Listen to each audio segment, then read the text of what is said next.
This is your tech news briefing for Wednesday, September 7th.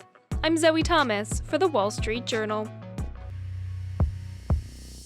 Earlier this year, China's cyberspace regulator set out rules compelling companies to share information about their algorithms, the systems that power all the big online platforms.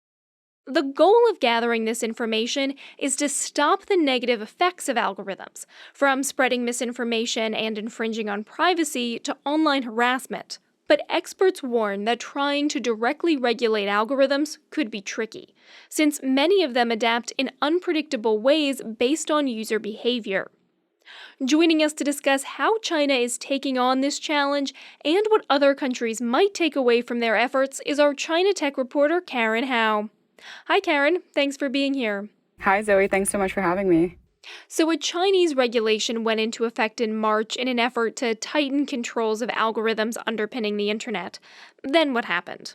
The latest move is they announced that they successfully got submissions, detailed documentation from some of the most influential internet companies in the country. So that's companies like Baidu, Alibaba, Tencent, which makes the sort of all-encompassing WeChat app.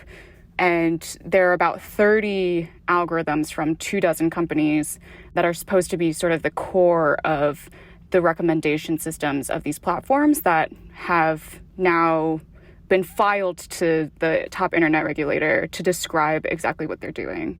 So what exactly has been made public, and what are regulators getting from this?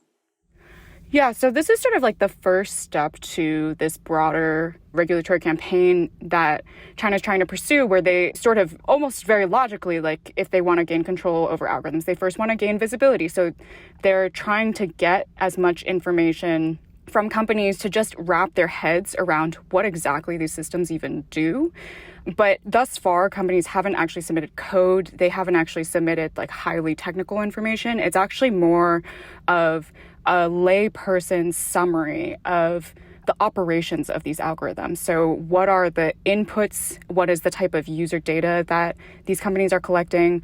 Ultimately, what is it trying to do? Is it meant to personalize like a social media app, or is it meant to rank search information in a search engine? So it's actually relatively high level information, but there's sort of a lot of vagueness and uncertainty right now around how much more information the government is going to start asking these companies eventually. What do we know about Beijing's kind of thinking behind this, and why it's specifically gone after algorithms? So people familiar with the government's thinking actually told us that Beijing in general hadn't really been attuned to this issue. So in the US and EU, there's been like pretty long-standing debates about the idea of how are we supposed to regulate tech platforms? How are we supposed to keep the internet safe? And algorithms have been a really big part of this debate and this discussion. But for Beijing, apparently the focus on algorithms didn't really kick off until TikTok was almost sold to an American buyer. So TikTok is obviously the wildly popular social media app, but it's owned by a Chinese company called ByteDance. And when it was going up for sale, it was right around the time when Chinese regulators also passed an export control ban on information recommendation technology. And so it suddenly became unclear whether TikTok would be sold with its algorithm. And that suddenly made bidders not as interested in buying TikTok. And this basically tipped off Beijing to thinking, oh, wow, algorithms seem to be really important. We should be looking into this more.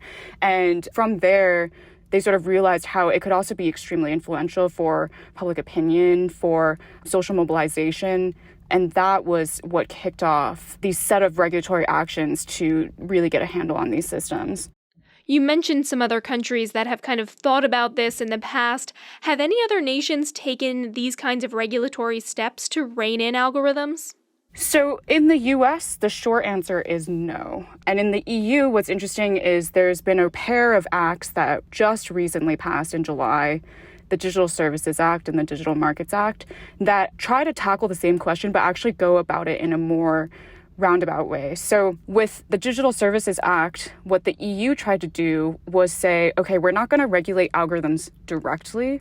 We're just going to tell tech platforms that they need to do assessments of their entire products to understand what the risks are. And then they have to decide how to mitigate those risks. And that could involve tweaking the algorithm. So it's a much more indirect approach, but the European Union also thinks it's a more rights-preserving approach. It's a more democratic approach. But critics also say that it sort of sidesteps some of the issues and doesn't have as much teeth as China's approach to actually trying to literally get at the algorithms themselves. I mean, is it even possible to regulate these algorithms?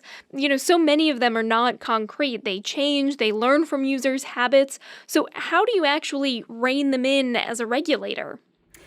This is like the biggest question that I think China sort of opened up. No one's really tried this before, and so no one really knows if it's going to work. But from like the basic principles of this technology, it would be incredibly hard, if not maybe impossible.